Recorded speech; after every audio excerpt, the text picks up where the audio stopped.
परम पूज्य संत स्वामी श्रद्धानंद जी महाराज का सत्संग सबसे पहले सुनने के लिए हमारे YouTube चैनल यथार्थ वाणी को सब्सक्राइब करें और साथ में बेल आइकन बटन को जरूर दबाएं। बाके बिहारी लाल की जय। सज्जनों, आज आप लोग यहाँ उपस्थित हुए हैं।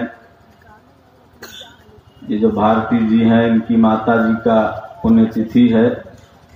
पुण्यतिथि का मतलब आप लोग जानते हैं। जिस दिन यह जीवात्मा शरीर छोड़ करके भगवान में विलीन होता है, तो उस दिन को वर्ष में एक बार मनाना, उसी बहाने भगवान का भजन कीर्तन कथा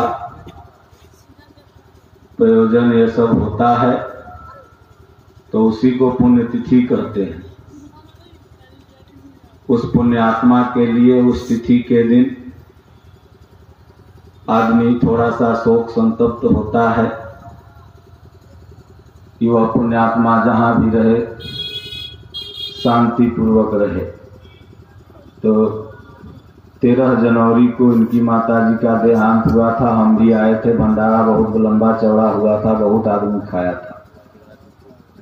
तब से लेके लगता है 5-6 बरस हो गया है ना, और 5 बरस तब से लेके अब तक ये लोग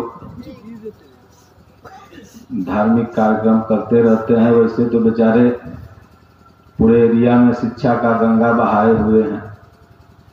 90 से ही 80 से कि 85 से क्यूज प्रतियोगिता हो गया। बच्चों को शिक्षा में जागृत होना। 2 भाई तो साफ जीवन लगा दिए हैं अपना शिक्षा में। कितना नौकरी भी पा गया इनका पढ़ाया हुआ स्टूडेंट। कितना के ब्याह भी हो गया, बालो बच्चा हो गया, और अभी कितना पढ़ भी रहा है। तो ये बहुत नेक काम कर रहे हैं। इनके बाबूजी भी बेचारे बड़ा रामायणिया हैं, रामायण को डेली पढ़ते हैं। तो टोला के नाम में लोग वृंदावन कॉलोनी भी रख दिए हैं। कितना बढ़िया नाम है भगवान कृष्ण का। तो इसलिए ऐसी माँ को सब कोई प्रणाम करेगा जो ऐसे भक्त 5 पुत्रों को जन्म दी।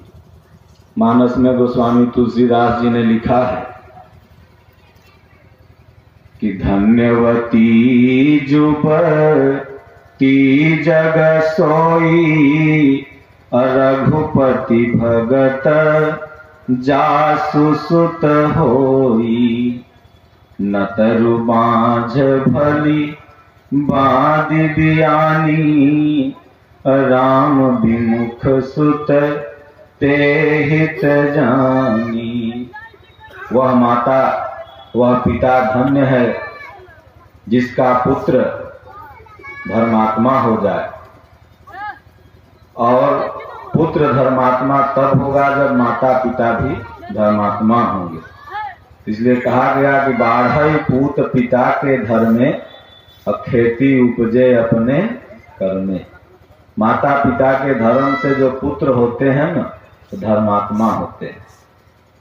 तो इसलिए कम से कम सबको इन लोगों से सीख लेना चाहिए, जलन नहीं करना चाहिए। देखिए, मनुष्य का स्वभाव है कि किसी का नाम होने लगा, कोई आगे बढ़ने लगा, तो उससे जलन करेगा, बल्कि उसका नकल नहीं करेगा। अरे भाई, आप भी उसका नकल करो और आप भी उसके जैसा बनने का प्रयत्न करो। तो इसलिए पूरा टोला को, पूरा समाज को, पूरा एरिया को ये चाहिए कि हम भी इसी तरह से अपने माता पिता का पुण्यतिथि मनाएं, उनके नाम पर भोज भंडारा करें, साधु संत को बुला के राम कथा सत्संग का आयोजन करें, भजन का आयोजन करें। तो वो पुण्य आत्मा जहां भी रहेगा कम से कम देखेगा कि मेरे नाम पर मेरा बाल बच्चा तो ये कर रहा है। आज ये गीता भी वितरित करेंगे, लाए हैं खरीद करके आश्रम में से। जो भी पढ़ने वाले लोग हैं वो गीता ले लीजिएगा आप लोग।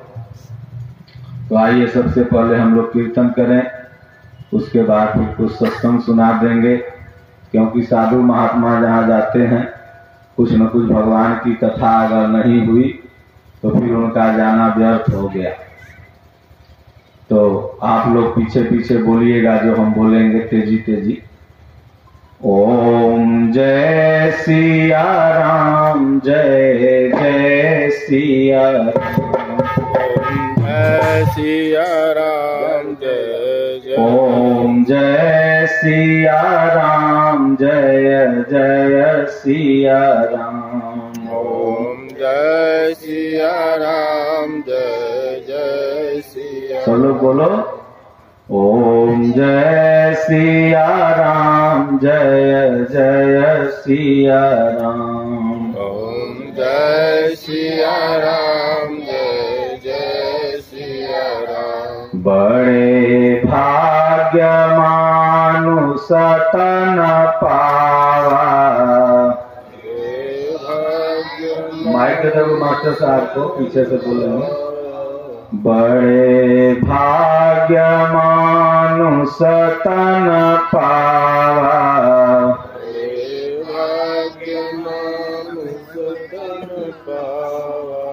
सुर दुर्लभ सब ग्रंथ ही गावा, सब ग्रंथ ही गावा। साधन धाम मोक्ष करि द्वारा, साधन धाम मोक्ष करि द्वारा। पारि न जे परलोक संवारा, परलोक सवारा। श्री राम जय राम, जय जय राम। राम जय राम, जय जय राम। श्री राम जय राम, जय जय राम।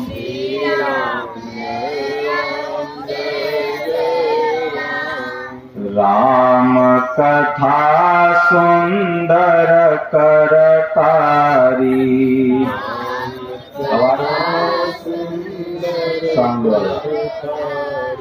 राम कथा सुंदर करतारी,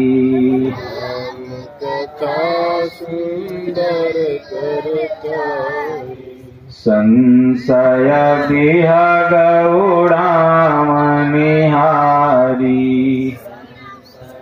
जिसको न्योता न मिला है वो आके बैठ जाओ, भगवान में न्योता की जरूरत न है, सब टोला के न्योता है। ये 7 दिन के हम कथा बोले थे, फिर बोलेंगे देवी माई का स्थापना हुआ था, तो सब लोग आके बैठो। औरत बानी भी बैठ सकता है, कुर्सी बहुत है। जिसको न्योता मिला है नहीं मिला है, भगवान में न्योता की जरूरत न है। श्री कृष्ण गोविंद हरे मुरारे, गोविंद हरे मुरारी। श्री कृष्ण गोविंद हरे मुरारे, कृष्ण गोविंद हरे मुरारी। हे नाथ नारायण वासुदेवा, नाथ नारायण वासुदेवा। हे नाथ नारायण वासुदेवा, नाथ नारायण वासुदेवा। तू जीव में तुम में जीव सारे, जीव में जीव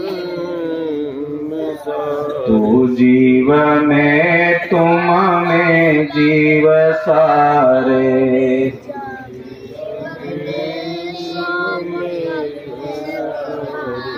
हे नाथ नारायण वासुदेवा,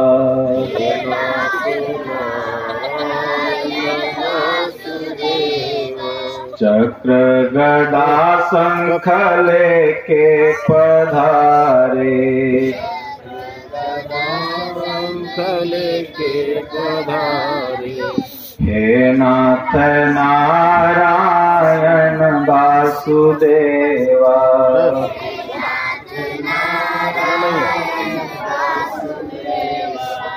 तू जीव में तुम में जीव सारे,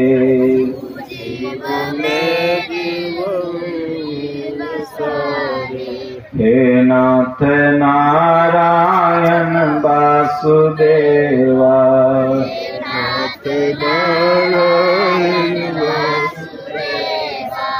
श्री राम जय जय राम, श्री राम जय जय राम, श्री राम जय जय राम।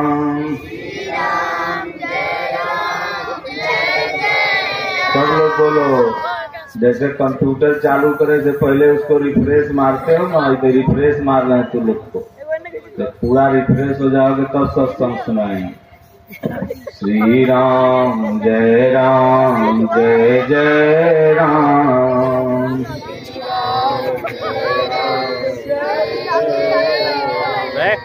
श्री राम जय जय राम।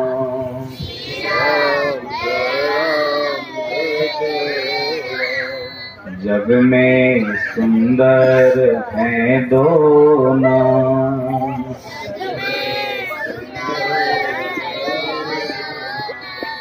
जग में सुंदर हैं दो नाम,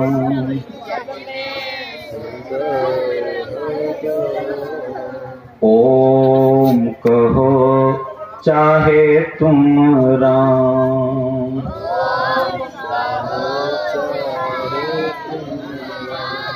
ओम कहो चाहे तुम राम,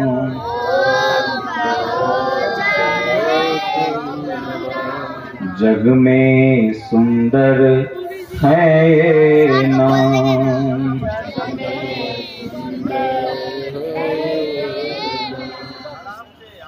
कौनो बहनवा नारे मनवा, कौनो बहनवा ना। सब लोग बोलो, दियर का भजन है। कौनो बहनवा नारे मनवा, कौनो बहनवा ना। बोलो, कौनो बहनवा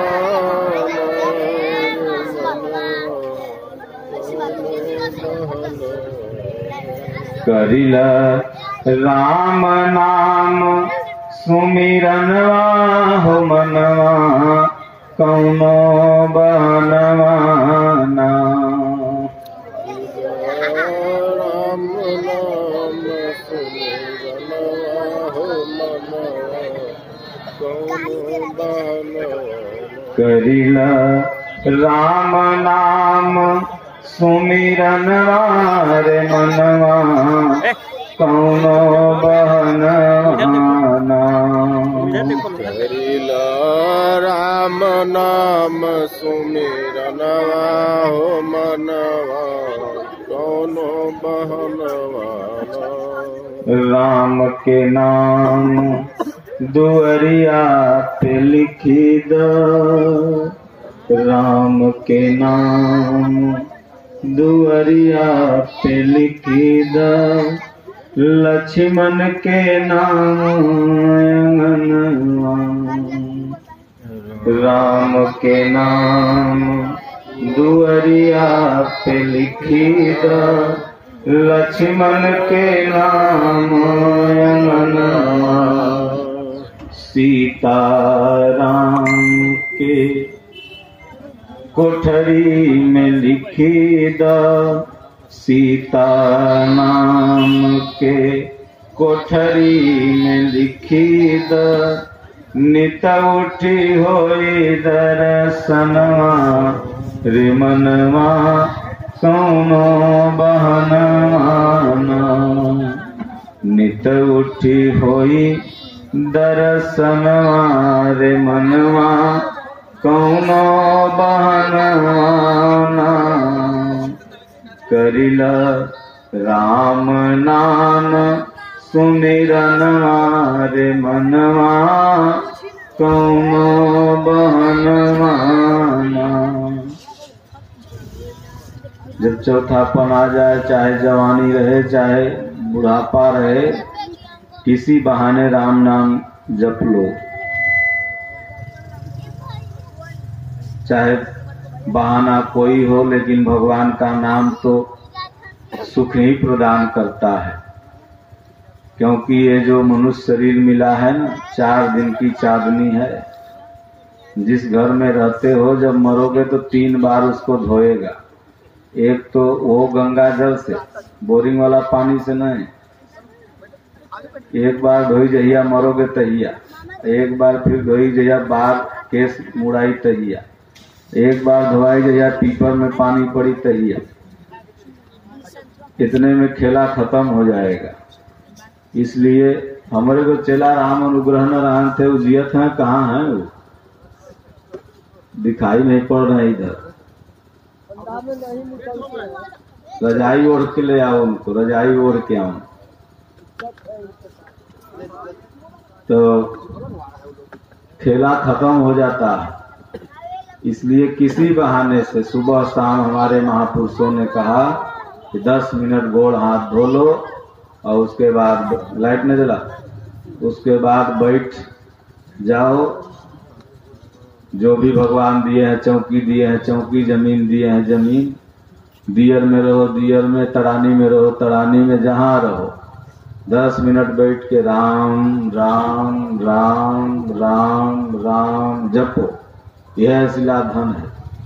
कबीर साहब कहे ना कि कबीरा सब जग निर्धना, धनवंता नहीं कोय, धनवंता सोई जानी हूँ, जहाँ राम नाम धन होय। पूरा बख्तियारपुर तुम्हार हो जाए फिर भी धनवान नहीं हो। फलना बाबू के था, ढेकना बाबू के था, आज किसका हो गया, फिर कल किसका हो जाएगा। चाहे वसुधा तू न भई काबू। इस जमीन पर न जाने कितने लोग कहे मेरा है मेरा है मेरा है। 1,000 के स्टाम्प पर रजिस्ट्री वाला कागज गोदरेज में रख के गए मेरा है। तेरा कहाँ है? उसी जमीनवा को औरत कहती है मेरी है, उसी जमीनवा को बेटा कहता है मेरा है, बुढ़वा कह रहा है मेरा है, और पुतवा कह रहा है मेरा है। जिसके सदैव दावेदार आए। जनक की सभा में जब अष्टावक्र महाराज पहुंचे, उनके प्रश्न का उत्तर देने के लिए, तो जनक जी पहले उनको देख के खूब हंसे। कहे भला बताइए, एक से एक ब्राह्मण देवता आए, पंडित लोग आए, साधु लोग आए, कोई उत्तर नहीं दे पाया। आई 8वां अंग टेढ़, कान कौवा के तरह, हाथ खुरपी के तरह, पैर धनुष के तरह, भला ये कैसे उत्तर देंगे। जब जनक जी हंस के चुप हो गए, तब अकेले अष्टावक्र हंसना चालू कर दिए। तो जनक जी गुस्सा आ गए, मंत्री लोग गुस्सा आ गया, तुम क्यों हंसे। तो अष्टावक्र महाराज कहे, देखिए भगवान, मैं इसलिए हंसा महाराज कि मैं तो समझता था कि जनक की सभा विद्वान की सभा है, लेकिन ये तो चमार की सभा है। क्योंकि चमड़ी का फर्क आप लोग बढ़िया कर लेते हैं। मेरे अंदर जो राम जी हैं वो तो 8वां अंग के टेढ़े नहीं हैं। मेरे अंदर जो आत्मा निवास कर रही है वो आप जैसा ही है। तब जनक जी सोचे, लगता है ये उत्तर दे देंगे। तब जनक जी ने कहा कि भला बताइए, मैंने जो स्वप्न देखा था कि मैं भीख मांग रहा हूं, उसका मतलब क्या होगा। जो बैठ जाओ बेटा, बैठ जाओ अभी जाके, अरे बहन जो वाला जाके बैठे, बाद में सेट करिए। तो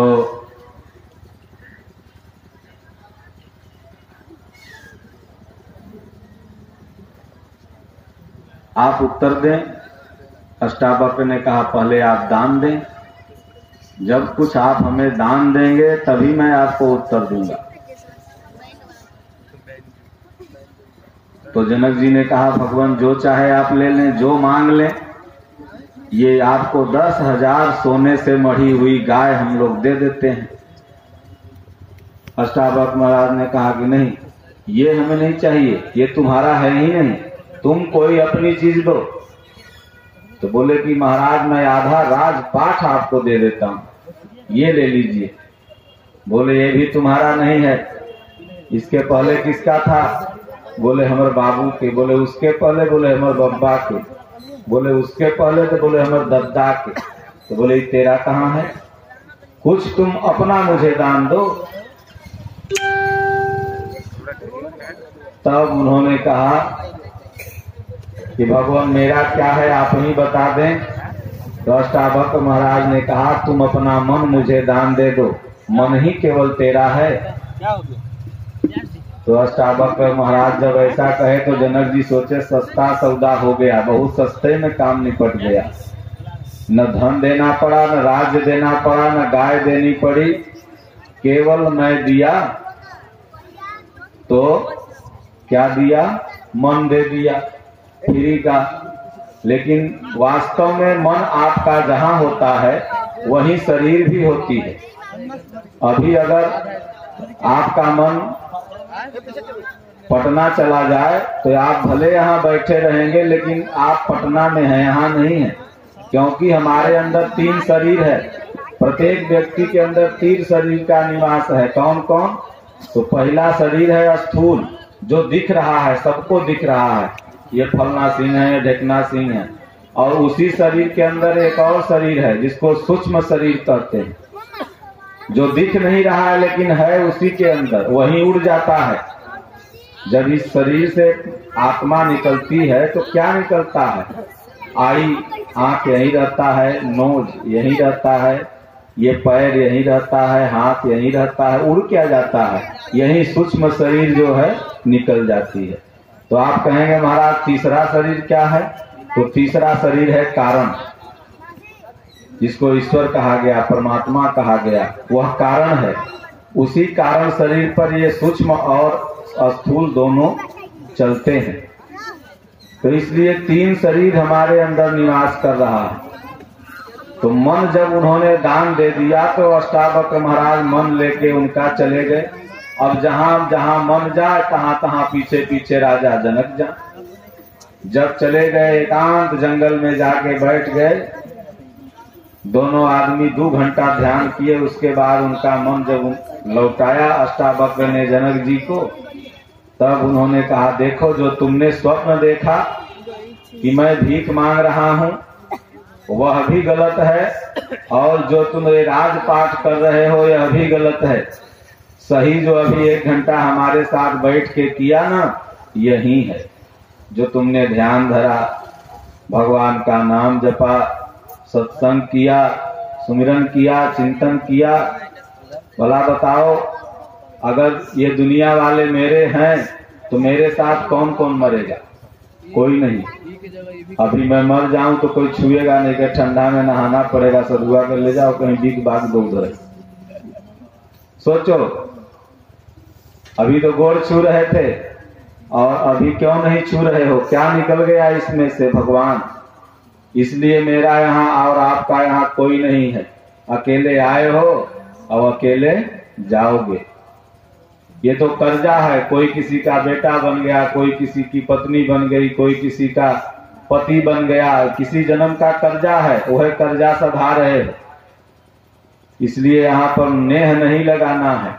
इसलिए कबीर साहब ने कहा कि कबीरा गर्वन कीजिए, काल गहे हैं केस, ना जाने कब मारी हैं, क्या घर क्या परदेश। बेचारा पटना कमाए जाता है। गंज पर से एक टेम्पू लोग जा रहा था कमाने, लॉकडाउन के बाद जब खुला था, लौट रहा था, एक्सीडेंट हो गया पिक पे, कितना बेचारा मर गया था। सोच के गया था कि हम मर जाएंगे, नहीं, लेकिन काल केस को हमेशा पकड़े हुए है। समय आएगा तो आप बेटी की शादी के लिए मंडप छाए हुए हैं, या आप कमाने गए हैं, या आपका अभी बेटा छोटा है, वो ये नहीं देखेगा, वह सीधे लेके चल जाएगा। ये बातें मैं क्यों बता रहा हूँ? इसका बताने का प्रयोजन क्या है? प्रयोजन मात्र इतना है सज्जनों कि सुबह शाम जो दारू ताड़ी मांस मछली टीवी फीवी देखने में समय गुजारते हो, चौथापन आ गया, चाहे जवानी ही क्यों न हो और चाहे बचपना ही क्यों न हो। पहले जब बच्चे बैठते थे तो दादा दादी उसको हरिनाम की कथा सुनाते थे, भगवान की कथा सुनाते थे। तो इसलिए आप लोग जहां भी रहो, घर में रहो, गृहस्थी में रहो, सुबह शाम 24 घंटा में 22 घंटा तू अपना काम करो। भगवान कहते हैं मैं माफ कर दूंगा, लेकिन कम से कम 10 मिनट 20 मिनट आधा घंटा 1 घंटा भगवान की भी याद करो, तो सारा गलती माफ हो जाएगा। और नहीं तो अगर नहीं याद करोगे तो फिर काल का जमराज का सोटा पड़ेगा। तो इसलिए ये जमराज जो है हमेशा केस को गहे हुए है, ना जाने कब मारी है, और क्या घर क्या परदेश, क्या घर में या क्या परदेश में, इसलिए वहीं साथ जाएगा। कहीं इसके तो आगे भजन ही है साथी, भजन के बिना तू अकेला रहेगा। अरे मन ये 2 दिन का मेला रहेगा, बाकी तो जग में झमेला रहेगा।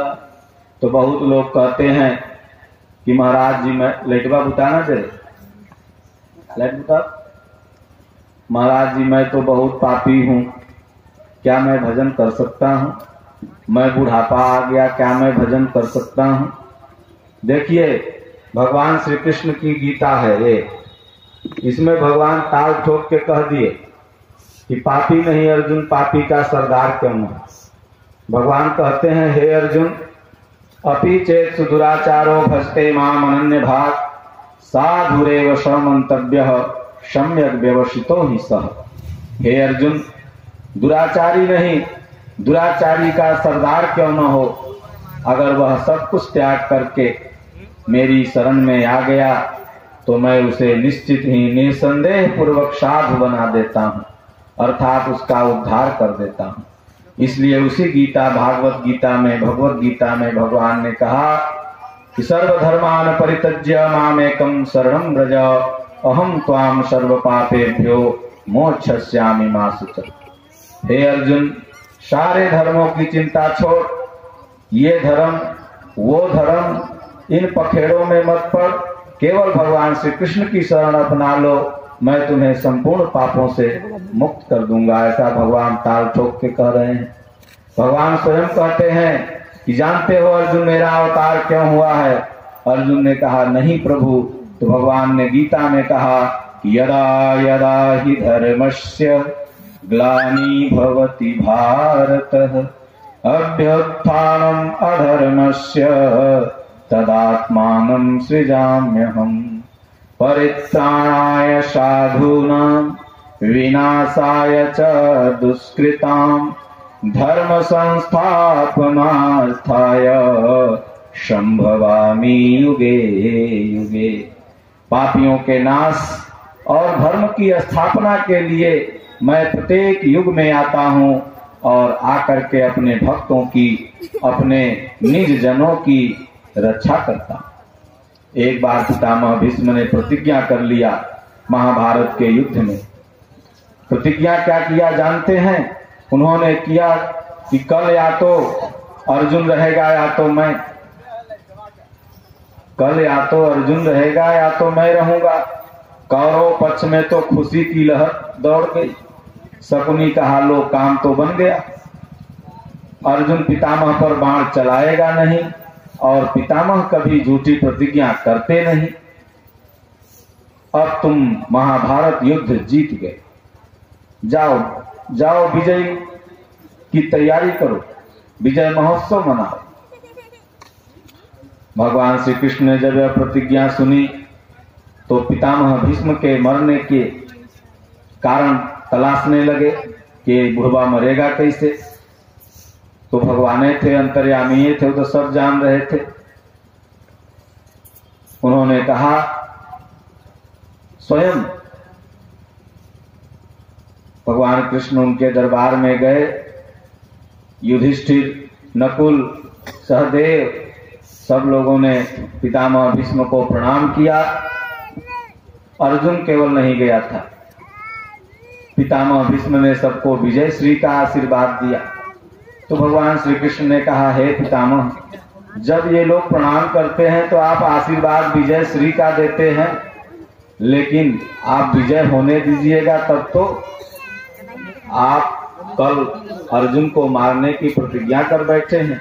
बोले, हाँ, मैं दुर्योधन का नमक खाया हूं, इसलिए नमक अदा करूंगा। तो बोले, भाई, आप विजय श्री का एक तरफ आशीर्वाद देते हैं और एक तरफ विजय श्री में सबसे बड़ा रोड़ा भी बने हुए हैं, आपके मरने का कोई तो युक्ति होगी। उन्होंने कहा, देखो, मैं स्त्रियों पर हाथ नहीं उठाता। आजकल 2 लट्टा 3 लट्टा दारू पी के मर्दनवा आवे है, औरत के मार दे, लेकिन नहीं, हमारे भारतीय संस्कृति में था कि स्त्रियों पर कोई हाथ नहीं उठाता था, और उठाया तो उसको पापी माना जाता था। रावण हर के ले गया, आज तक पापी कहलाता है। कंस ने अत्याचार किया, आज तक पापी कहलाता है। इसलिए माताओं का सम्मान करना प्रत्येक व्यक्ति का धर्म हो, नारी का सम्मान। तो इसलिए मैं नहीं चलाऊंगा। तब वही भगवान कहें, भाई, महाभारत में औरत कौन है? तो उसको लाके सामने किया जाए।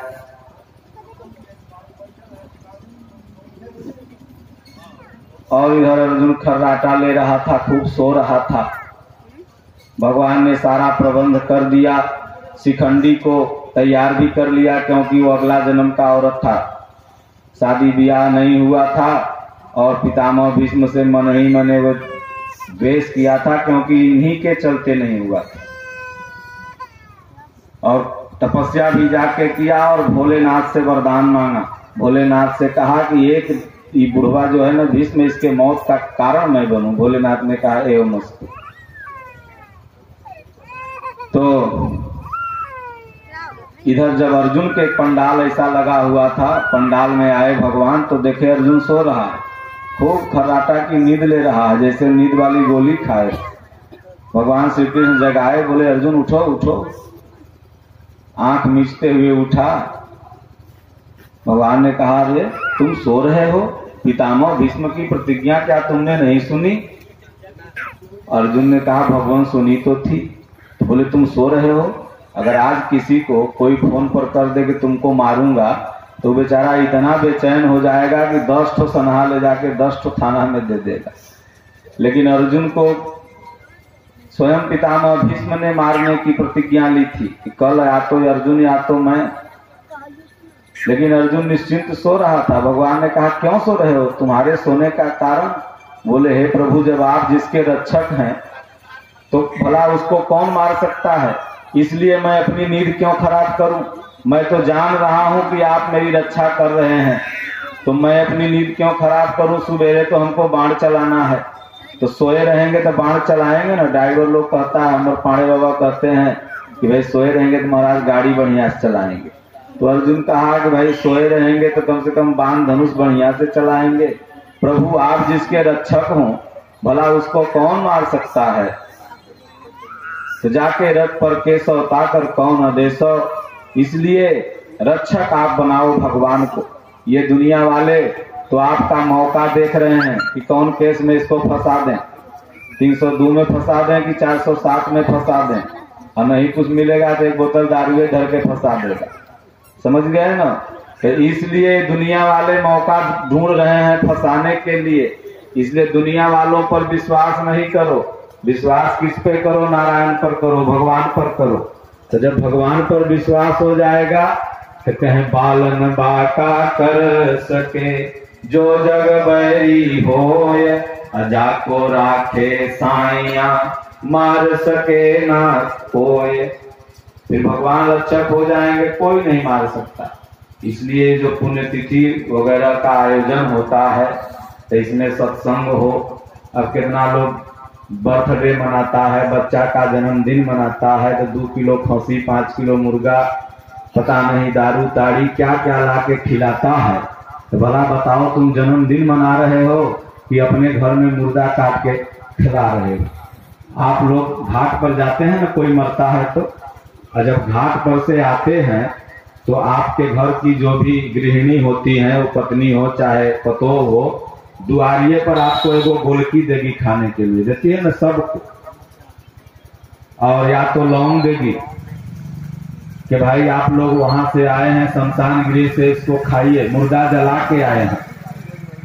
अब भला बताइए, मुर्दा जला के आते हैं तब तो गोलकी खा के शुद्ध होते हैं, और जब मुर्दा खा के आइएगा तब क्या खा के शुद्ध होइएगा?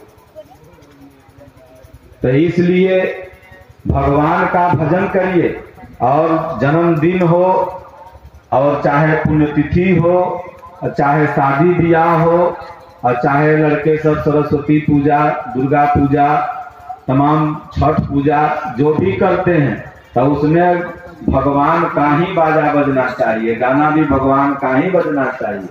ये सब संस्कार आपका दर्शाता है। हम तो सर्वे करवाए थे, 500-600 पंडाल लगा हुआ था सरस्वती पूजा में बख्तियारपुर में, लेकिन पूरे पंडाल में 10-15 पंडाल के बच्चे ऐसे थे जो शुद्ध सरस्वती लिख पाए थे, बाकी सब गलत लिखे। अब सोचिए, जिसको सरस्वती लिखने नहीं आ रहा है और वो पूजा किसका करता है? तो सरस्वती देवी का करता क्यों है? तो वही बहाने चंदा जुटा लिया और 10 दिन सिगरेट बीड़ी फ्री हो गया और नाचा कूदा डीजे पर खूब, इसीलिए करता है। और जिसको पढ़ने का शौक है उसको पूजा करने का समय है। IAS IPS जितना भी बना होगा आपके क्षेत्र में, एरिया में, उससे जाइए, आप सीख लीजिए, उससे पूछिए कि सर आप अपना फीडबैक दीजिए हमको कि आप IAS कैसे बने। तो ये नहीं बोलेगा एक बार भी कि हम पंडाल में सरस्वती के पूजा करते थे, बल्कि वो दिल्ली में लक्ष्मी नगर वगैरह में पढ़ाई होती है, वहां जाके दिन रात पढ़ता था। तो सज्जनों, सिर्फ भगवान को अगरबत्ती दिखा देने से आप में वो क्षमता नहीं आ सकती है, कर्म करना पड़ेगा। इसलिए गीता में भगवान ने कहा कि कर्मवाधिकारस्ते मां फलेषु कदाचन। हे अर्जुन, कर्म में तेरा अधिकार है। अगर तुम श्रद्धा से, सच्चे मन से, सच्चे लगन से कर्म करोगे तो जो चाहोगे वो बन जाओगे। IAS IPS, doctor, engineer, police, military, देश सेवा में जो चाहोगे वो बन जाओगे। इसलिए नियत आपकी अच्छी होनी चाहिए तो आप सफलता अवश्य प्राप्त करेंगे। और अगर नियत में दुविधा होगी, आप नियत में बेईमानी करेंगे, माई बाप बेचारा मेहनत करके आपको कहां से फीस दे रहा है कि मेरा बेटा पढ़ने गया है, और आप जाकर के गणेश हाई स्कूल के पास खैनी खाइएगा, बीड़ी पीजिएगा, सिगरेट पीजिएगा, गांजा पीजिएगा, तो फिर क्या होगा आपका? आप अपने माता पिता से गद्दारी कर रहे हैं और साथ में अपने भविष्य से भी गद्दारी कर रहे हैं। इसलिए आज के युवाओं को मैं कहना चाहूंगा कि जो 80% युवा, 80% से ज्यादा नशेड़ी होते जा रहे हैं। अगर गांजा नहीं पी रहा है तो खैनी खा रहा है, खैनी नहीं खा रहा है तो गुटखा खा रहा है, गुटखा नहीं खा रहा है तो पान पराग खा रहा है, सिगरेट पी रहा है। ये सब छोड़ो और तुम्हारा जो लक्ष्य है उस लक्ष्य पर ध्यान दो। अगर लक्ष्य पर ध्यान दे दिया, 20 साल तक लगन से पढ़ लिया, तो सज्जनों 21वां साल में तुम भी 4 व्हीलर से चलोगे और अपने माता पिता का नाम रोशन करोगे, मात्र 21वें साल में। इसलिए सब लगन से पढ़ो, यही सबसे बड़ा सत्संग है। हारमोनिया बजाने का नाम सत्संग नहीं है। उपदेश हो, सच्चा हो, और वह उपदेश हो कि जो खुद फॉलो में हो। सज्जनों, में यहाँ 12 बरस से रहता हूँ बख्तियारपुर में, रानीसराय में। आप लोग पता कर सकते हैं कि बिहार में अगर कोई भी आया तो नशेड़ी सबसे पहले बन जाएगा, लेकिन मैं एक लवंग भी नहीं खाता हूँ। और जो कि उस मंदिर में नशेड़ियों का अड्डा था जहां मैं रह रहा हूं। आज सब नशेड़ी भी नशा छोड़ दिए और जो नहीं छोड़े वो आश्रम छोड़ दिए कि भाई हमसे तुमसे मतलब नहीं, तुम अपने रास्ते पर रहो, अगर मेरे रास्ते पर आना है तो मैं जैसा कहूंगा वैसा करना पड़ेगा। और जब मैं आया था तो मेरी उम्र जानते हैं कितनी थी? मात्र 16 बरस, मूछ नहीं आया था, आप लोग देखे होंगे। 15-16 बरस की उम्र, लेकिन हमको कोई खैनी खाने नहीं सिखा पाया, सिगरेट पीने नहीं सिखा पाया, बीड़ी खाने नहीं सिखा पाया। क्यों? क्योंकि हमारे गुरु महाराज की कृपा थी। इसलिए गुरु महाराज जो सच्चे मिल गए तो उनको कोई नहीं हटा सकता। कबीर साहब ने कहा कि साचा सदगुरु ना मिला, साची मिली न सीख, देश जति का बनाई के घर घर मांगे थी। इसलिए सच्चा सदगुरु अगर आपको मिल गया, महापुरुष मिल गए, संत मिल गए, तो आप भी अपने जीवन में नशा का परित्याग कर कुछ भी कर सकते हैं। आज राम राम बने तो किसके बदौलत बने? गुरु वशिष्ठ के बदौलत। अगर भगवान श्री कृष्ण बने तो संदीपनी मुनि के बदौलत बने। भगवान बुद्ध अगर भगवान बुद्ध बने तो अलार उदक नामक उनको गुरु मिले थे, उन गुरु के बताए हुए मार्ग पर चले और आज भगवान बुद्ध बन गए। इसलिए हमारे शास्त्रों में कहा गया कि 3 काल तिहु लोक में गुरु से बड़ा न कोई, और गुरु की पूजा किए थे सबका पूजन हो। इस 3 काल 3 लोक में गुरु से कोई बड़ा नहीं है।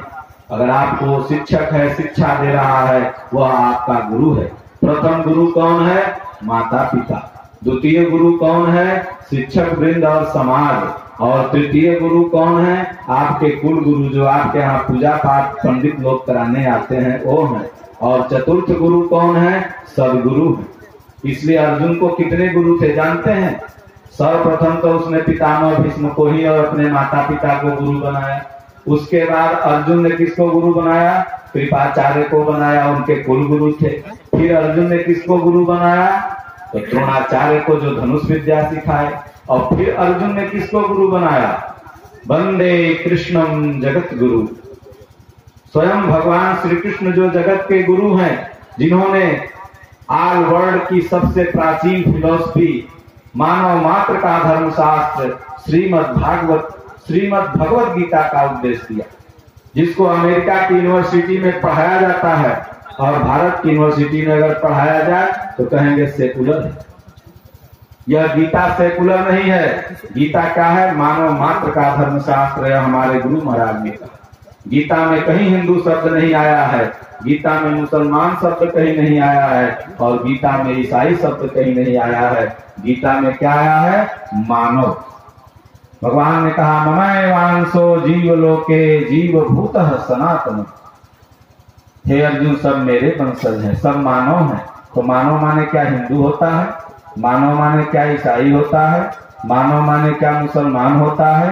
नहीं, मानव सिर्फ मानव होता है। इसलिए चलते फिरते, उठते बैठते, सोते जागते, हमेशा अपने विचार में अच्छाई लाओ, निगेटिव को हटाओ और पॉजिटिव अपने अंदर घुसाओ। जब पॉजिटिव घुस जाएगा तो एक दिन आप बहुत अच्छा बन जाएंगे। एक बच्चा था छोटा सा ना, तो एक दिन क्या किया, एक दुकान से चॉकलेट चुरा के लाया, तो माई उसका खूब खुश हुई। एक अपने खाई, एक उसको भी खिलाई।